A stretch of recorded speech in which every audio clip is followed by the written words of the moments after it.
Good afternoon, everybody. Apart from Gareth Southgate, who let Declan Rice carry on playing for England whilst he was injured, rendering him useless for us for the next 4 to 6 weeks. Apart from that, hello, everybody.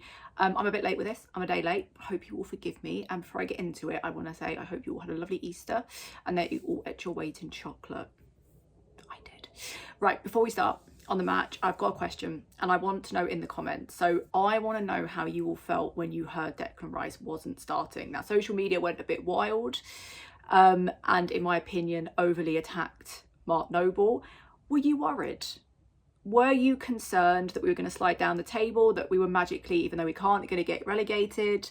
I'm just curious for the people who watch this, their point of view. So for me, I thought it was a good idea. I thought it was the best move. So when Moyes brings on Noble at random points in the game for no real apparent reason, he disrupts the flow of Rice and Souček, but with Rice not there, I feel like he had a job to do in midfield, and I was confident that he had that role and that he was going to play it and he was going to do it to the absolute best of his ability. But yes, I'm just curious, how did you all feel? How do you feel going into Leicester, you know, not having him? Are you worried? Do you think this is a one-off for Mark, the match yesterday, or do you think that he's going to continuously play well, which he did play well yesterday? So yeah, let me know. So this match was a very eventful first half for us. We had a very early goal from Lingard, and you know what, I'm happy to admit, when it was floating about that we were going to get him on loan, I was a little bit meh about it. I thought it would be a bit of a waste, to be honest. And how wrong was I? Because he is genuinely a gifted footballer, and week in, week out, you can just see his confidence growing.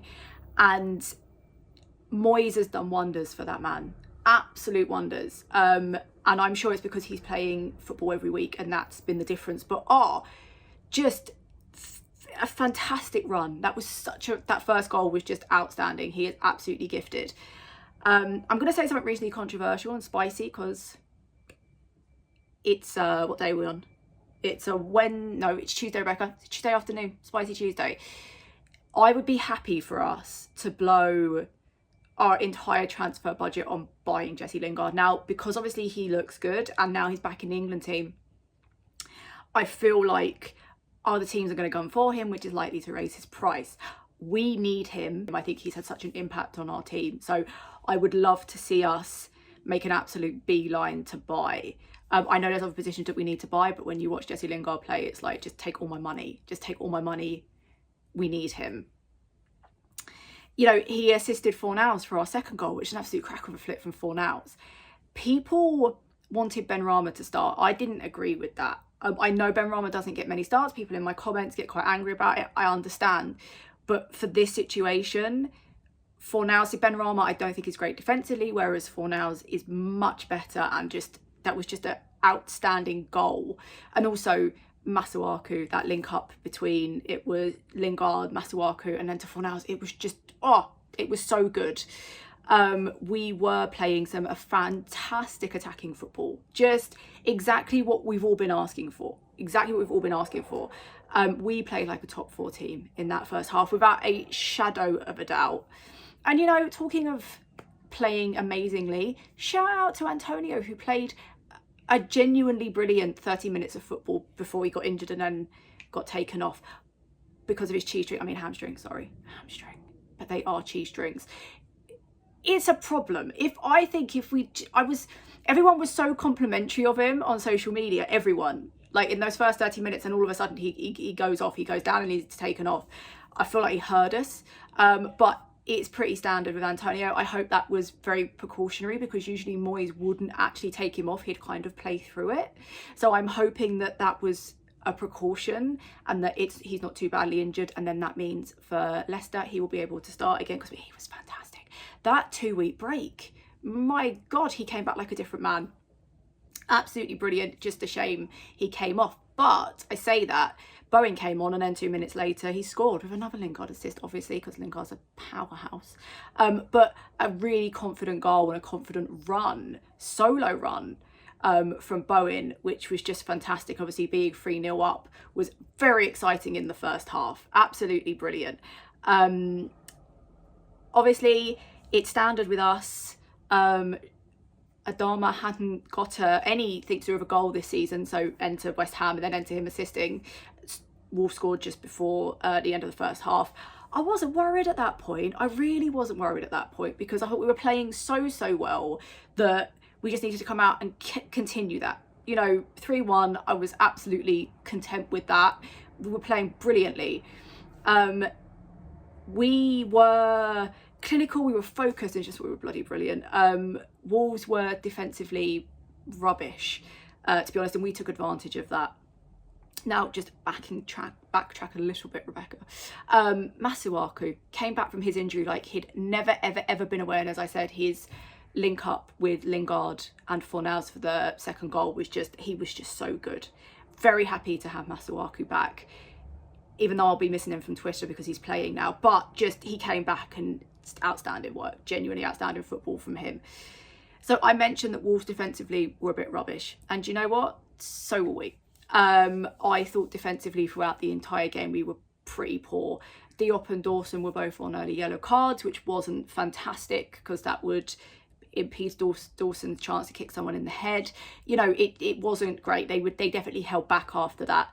Diop enjoyed losing his man. You know, the thing is with Diop, sometimes I watch him and I think, you're young, you're really good, you're a fantastic centre-back, and then other times I watch him and wonder why he hasn't been subbed for Balbrena.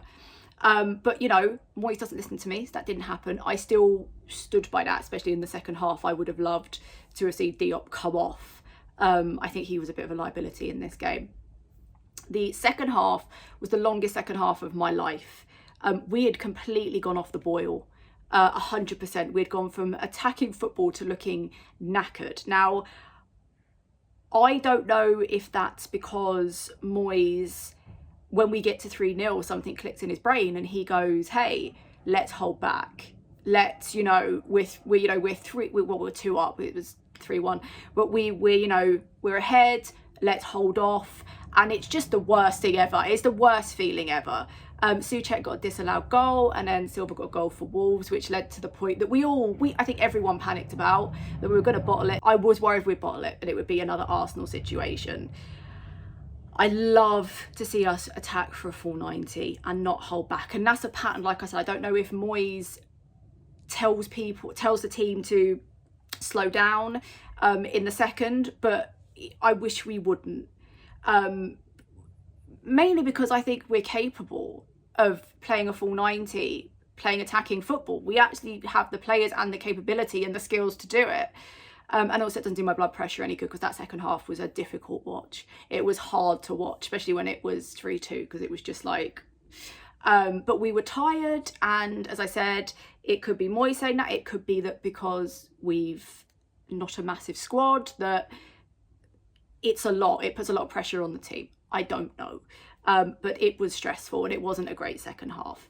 Now, I can't go to finish this video without talking about Mark Noble. Yes, I'm biased. I know, I'm partly biased because if you watch my previous post-match reviews, I've been pretty critical of Noble.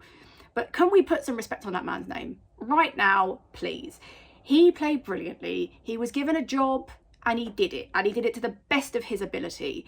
He had the most interceptions of all of our players and an 89% pass accuracy. You can't ask for anything more from our captain. He had a role and he proved his worth, in my opinion. And do you know what? He has a lot to prove. Next season's his last season. He gets a lot of criticism. He has stuff to prove. And I think that is going to, push him forward. Again, like I said at the start, I'm interested. Do you think he should start again for Leicester, or do you think it should be switched about? To be honest, I think Noble was the right decision for this match, and I think Noble's the right decision for the next match, and I think Noble's the right decision until Rice actually comes back. Again, possibly controversial. It was a brilliant first half. It really was, and it's so good seeing us play like that, and it shows that it's not luck that we're in the position that we are in the table. It's genuine. We are a good team. We are playing together. We are a team, and it's just fantastic to see.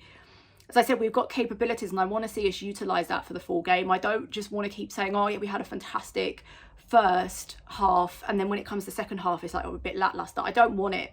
I don't want us to lose it like that. we are missing Rice, and we're going to be missing Rice, you know, it could be 4 to 6 weeks. They could bring him back early, which is another problem since West Ham tend to bring them back early. And we're possibly missing Antonio as well. But last night showed, and I know I've said this before, that we don't need to rely on single players. We are a team, and as a team we can pull together and we can create good results. We're sitting in 4th in April with no Declan Rice, which is something I never wanted to be uttering, but I'm sitting here and I'm doing it, and do you know what? It's fine. We haven't died without him. We've not dropped down to the relegation zone without Declan Rice. We are capable. As I said, I didn't think we'd be saying it, but here we are. So onwards to Leicester, and let's make sure we keep up that table.